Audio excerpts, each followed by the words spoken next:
Bonjour à tout le monde. Dans cette vidéo, on va aborder le théorème de Millman. On va voir montage avec générateur de tension, montage avec générateur de tension et de courant, et on termine avec des exercices. Le rôle de ce théorème de Millman, c'est de calculer VAB et des courants dans les différentes branches. Lorsqu'il y a un circuit contenant des branches en parallèle, là où il y a des générateurs de tension ou des générateurs de tension et des générateurs de courant, soit en cas de courant continu ou en cas de courant alternatif. Donc, il facilite beaucoup le calcul, surtout en électronique lorsqu'il y a des amplificateurs opérationnels. Dans la partie exercice à la fin de cette vidéo, on va traiter les quatre montages qu'on a ici. On va essayer d'exprimer VAB en fonction des sources de tension et des résistances. Voilà, méthode numéro 1. On va utiliser uniquement loi de May et loi de Neu. On a VAB est égal à R0 fois I0. VAB dans cette branche est égal à E1 moins VR1, c'est-à-dire E1 moins R1 fois I1. Ici, VAB est égal à E2 moins R2 fois I2. Quatrième branche, on a VAB est égal à VR3 moins O3, c'est-à-dire R3 I3 moins O3. On va exprimer maintenant les courants en fonction de VAB et des sources de tension d'après ce qu'on a dans cette ligne. Et par la suite, on va utiliser la loi de Neu. On a I0 plus I1 plus I2 moins I3 égale à 0. Ce qui donne cette relation-là. Et par la suite, on va essayer de séparer là où il y a les VAB à gauche et là où il y a des sources de tension, E1, E2, E3 à droite. On va factoriser pour déterminer l'expression de VAB. Voilà, finalement, on aura VAB est égal 0 divisé par R0 plus E1 divisé par R1 plus E2 divisé par R2 moins O3 divisé par R3, le tout divisé par 1 sur R0 plus 1 sur R1 plus 1 sur R2 plus 1 sur R3. On a noté ici 0 divisé par R0 pour ne pas oublier cette résistance dans le dénominateur. On peut aussi exprimer VAB en fonction des admittances. Donc VAB est égal à 0 fois Y0 plus E1 fois Y1 plus E2 fois Y2 moins O3 fois Y3 divisé par Y0 plus Y1 plus Y2 plus Y3. On passe maintenant pour voir une autre méthode. On va utiliser la conversion Thevenin-Norton en courant continu.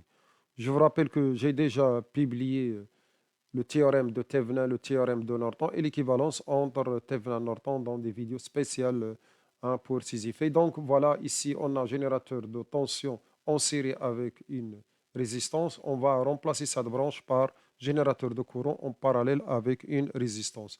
Donc le courant E Norton est égal à E Thevenin divisé par R Thevenin et R Norton est égal à R Thevenin. Voilà les relations, je les noté ici.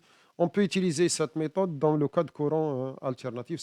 Si on a une source de tension E Thevenin en série avec une impédance Z Thevenin, on peut remplacer cette branche par un générateur de courant en parallèle avec Z Norton. Voilà. E Norton égale E Thevenin divisé par Z Thevenin et Z Norton est égal à Z Thevenin. On va voir maintenant notre montage. Voilà. On va remplacer chaque branche par générateur de courant en parallèle avec sa résistance. Ici, on a uniquement R0 parce qu'il n'y a pas de source de tension. Branche numéro 2, voilà. On a générateur de courant délivrant un courant I1, N est égal à E1 divisé par R1. Et le générateur de courant, il est en parallèle avec la résistance R1. De même pour la branche numéro 3. Donc, I de Norton est égal à E2 divisé par R2 en parallèle avec R2.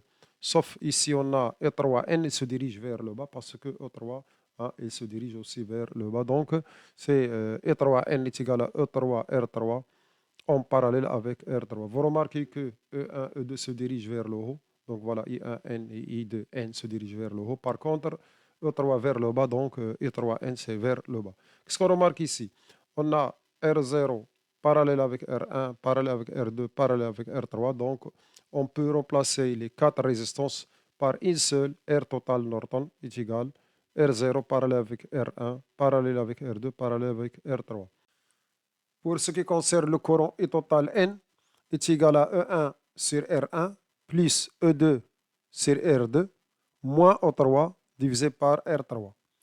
Voilà l'expression de E total N et l'expression de résistance totale N. Donc, par la suite, pour calculer VAB, il suffit de faire le produit de E total N fois R total N. Voilà l'expression de E total N. Et ici, on a l'expression de R total N. Finalement, on aura cette égalité. VAB est égal 0 divisé par R0 plus E1 divisé par R1 plus E2 divisé par R2 moins O3 divisé par R3, le tout divisé par 1 sur R0 plus 1 sur R1 plus 1 sur R2 plus 1 sur R3.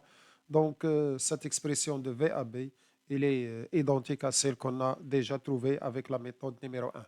Maintenant, montage avec générateur de tension et générateur de courant. On va adopter la méthode conversion Thevenin-Norton.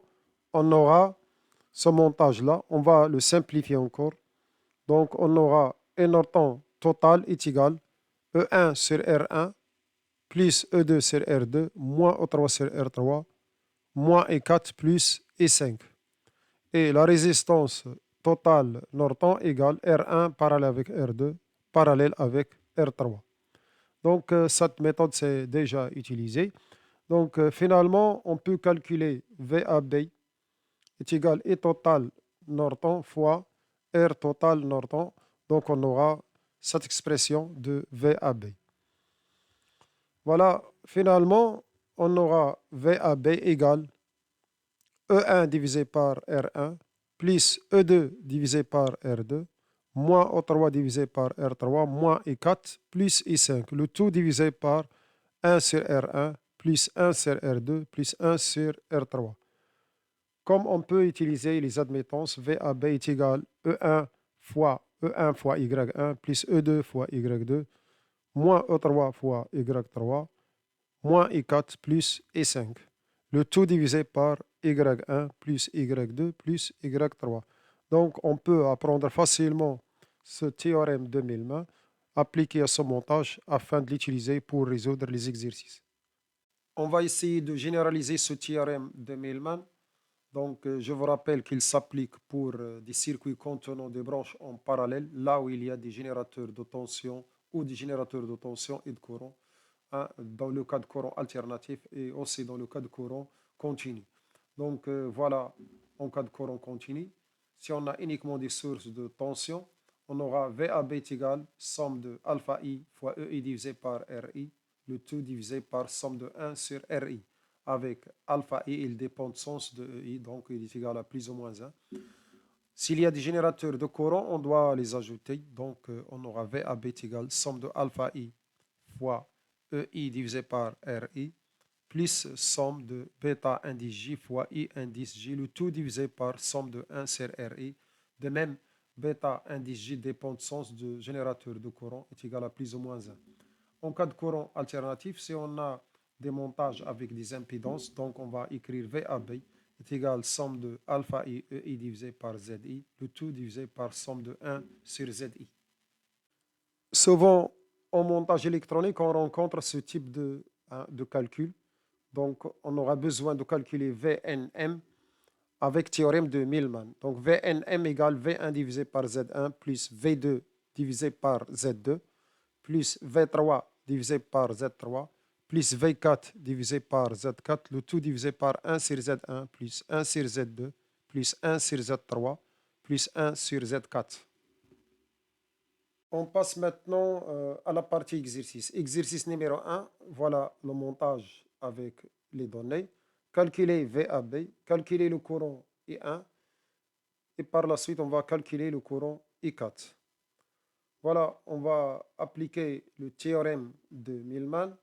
On a VAB égale E1 divisé par R1 plus E2 divisé par R2 moins O3 divisé par R3 plus 0 divisé par R4. Le tout divisé par 1 sur R1 plus 1 sur R2 plus 1 sur R3 plus 1 sur R4. On écrit ici 0 divisé par R4 pour ne pas oublier cette résistance dans le dénominateur. Voilà l'application numérique, parce qu'on a ici les données. On trouve VAB est égal à 3,91 volts. Pour calculer le courant E1, on va écrire VAB est égal à E1 moins R1 E1. Voilà. Et par la suite, on aura E1 est égal à E1 moins VAB sur R1. Application numérique, on trouve 6,09 milliampères. Pour calculer I4, on a VAB est égal à R4 fois I4. Et on tire I4 égale 3,91 milliampères. Exercice numéro 2. On a un montage contenant 3 sources de tension et 2 sources de courant.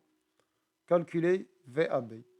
VAB est égal à E1 divisé par R1 plus E2 divisé par R2 moins O3 divisé par R3 moins I4 plus I5, le tout divisé par 1 sur R1 plus 1 sur R2 plus 1 sur R3. Application numérique. Donc, on trouve VAB est égal à 9,23 volts. On passe maintenant à l'exercice numéro 3. Donc, c'est en courant alternatif. E1 est égal à 5 racines de 2 sinus oméga t. E2 est égal à 20 racines de 2 sinus oméga t. R1 égale à R2 égale à 100 ohms. L1 égale à 1 Henry. Calculer VAB. Comme remarque, 5 c'est la valeur efficace. Et 5 racines de 2 c'est la valeur maximale. On va travailler en complexe avec les valeurs efficaces. Voilà, VAB est égal à E1 divisé par R1 plus E2 divisé par JL1 oméga plus 0 divisé par R2, le tout divisé par 1 sur R1 plus 1 sur R2 plus 1 sur JL1 oméga. Avec JL1 oméga est égal à 2πf est égal à J fois 2π fois 50. Voilà l'expression de JL1 oméga. Donc, on va faire maintenant l'application numérique parce qu'on a ici les différentes valeurs. Donc, voilà, on trouve VAB est égal à cette expression. Voilà, ici, on doit faire la division en utilisant les calculatrices en mode complexe. Par la suite, on trouve VAB sous forme rectangulaire et sous forme polaire. Donc, VAB est égal à 2,931 moins 2,71 J. Hein, c'est la forme rectangulaire. La forme polaire, c'est 3,99 volts.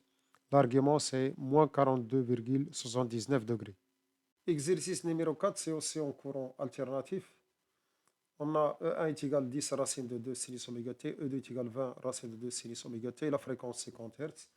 On a ici R1 est égal à 100 ohms, L1 est égal à 1 Henry, R2 est égal à 100 ohms, C1 est égal à 1000 microfarads. Calculer VAB.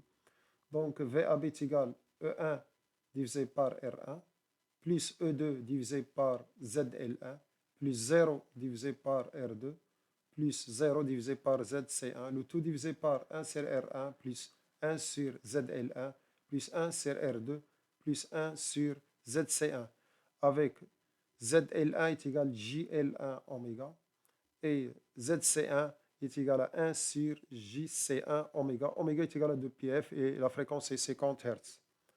Donc, on va faire maintenant des applications numériques. Voilà. Et on aura VAB est égal à cette expression sous forme rectangulaire et VAB sous forme polaire, c'est 2,71 volts. L'angle, c'est moins 60,8 degrés. Je vous conseille de bien maîtriser le calculatrice en mode complexe pour bien effectuer ce genre de calcul. On va aborder maintenant le dernier exercice. Voilà, on a deux sources de tension ligne sinusoïdale et l'autre continue. Calculons VAB en utilisant le théorème de Millman. Donc, puisqu'il n'y a que des résistances, on peut appliquer facilement ce théorème. VAB est égal à E1 divisé par R1 plus E2 divisé par R2 plus 0 divisé par R3, le tout divisé par 1 sur R1 plus 1 sur R2 plus 1 sur R3. On va séparer la partie continue de la partie sinusoïdale et on aura finalement cette expression de VAB. On va faire l'application numérique. On aura VAB est égal à 5 volts plus 2 racines de 2 sinus oméga t. Parce qu'il y a ici une partie qui est continue et une partie sinusoïdale. Donc, on a terminé cette vidéo. Abonnez-vous pour recevoir automatiquement les prochains cours et merci de votre attention.